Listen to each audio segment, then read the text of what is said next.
Pulivendula Vontimitta ZPTC ఉప ఎన్నికల ఫలితాలు కొన్ని గంటల్లోనే వెలువడున్నాయి. పులివెందుల ఒంటిమిట్ట జెడ్పీటీసీ ఉప ఎన్నిక కౌంటింగ్ కు కాసేపటి క్రితం ప్రారంభమైంది. కడప నగరంలోని మౌలానా ఆజాద్ నేషనల్ ఉర్దూ యూనివర్సిటీలో కౌంటింగ్ కేంద్రం ఏర్పాటు చేశారు. పులివెందుల ఒంటిమిట్ట జెడ్పీటీసీ ఉప ఎన్నిక కోసం 2 వేర్వేరు కౌంటింగ్ కేంద్రాలను ఏర్పాటు చేశారు.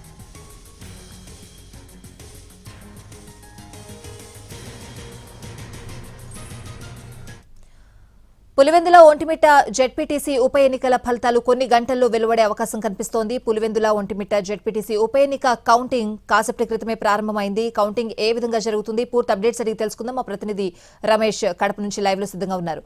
రమేష్, కౌంటింగ్ ఎలా జరుగుతోంది?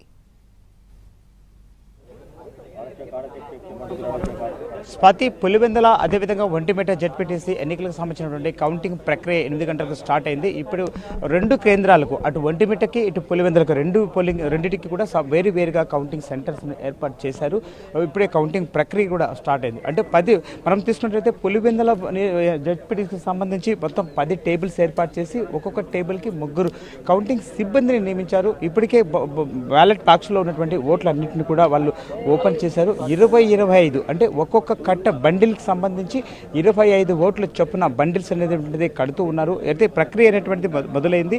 మొత్తం మనకు 15 పోలింగ్ కేంద్రాలు ఉన్నాయి. ఎందుకంటే అక్కడ 15 పోలింగ్ కేంద్రాలకు గాను మొత్తం 7,000 పైచిలకు ఓట్లు మాత్రమే అక్కడ పోలినటువంటి పరిస్థితి అయితే మనకు కనపడుతుంది. ఈ నేపథ్యంలో మొదటి రౌండ్, అంటే ఒక్క రౌండ్లోనే పులివెందుల ఫలితాలు అనేటువంటివి వెల్లడి కాబోతున్నాయి. దాదాపు మనం తీసుకోవచ్చు 10 నుంచి 11 గంటల లోపల పులివెందుల ఫలితాలు అనేటువంటిది వెలువడడానికి అవకాశం అయితే మెండుగా ఉందని చెప్పవచ్చు. ఎందుకంటే ఇప్పటికే దాదాపు గంట క్రితం నుంచి కూడా కౌంటింగ్ ప్రక్రియ అనేటువంటిది ప్రారంభమైంది.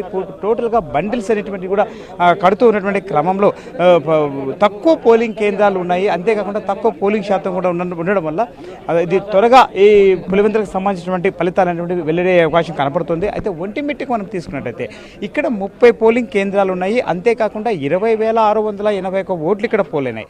సో ఇక్కడ మనం తీసుకున్నట్లయితే 3 రౌండ్స్ ఓట్లు లెక్కించాల్సి ఉంటుంది. కాబట్టి ఈ యొక్క ఒంటిమిట్టకు సంబంధించినటువంటి ఫలితాలు వెల్లడి కావాలంటే మాత్రం మధ్యాహ్నం 12 నుంచి 1 గంట మధ్య ఇక్కడ ఫలితాలు వెల్లడేటువంటి అవకాశం కనపడుతుంది. అయితే మనం తీసుకుంటే అటు ఒంటిమిట్ట ఇటు పులివెందుల 2 కూడా వేరువేరుగా ఒకేసారి కౌంటింగ్ అనేటువంటిది స్టార్ట్ అయింది. కాబట్టి రెండిట్లు కూడా అతి తొందరగానే ముగిసేటువంటి పరిస్థితి అయితే కనపడుతుంది. కానీ పులివెందులకు సంబంధించి మాత్రం తొందరగా ఆ ప్రాసెస్ అయితే తొందరగా కంప్లీట్ అయ్యేటానికి అవకాశం కనపడుతుంది. ఇప్పటికే బండిల్స్ సైతం మనం చూడొచ్చు 15 పోలింగ్ కేంద్రాలకు సంబంధించిన బాక్సులన్నీ కూడా ఓపెన్ చేశారు. ఓపెన్ చేసిన తర్వాత ఎన్నికల సిబ్బంది 25 ఓట్ల చొప్పున ఆ బండిల్స్ అన్ని కూడా ప్యాక్ చేసినటువంటి పరిస్థితులు మనకు అక్కడ కనపడుతున్నాయని చెప్పవచ్చు.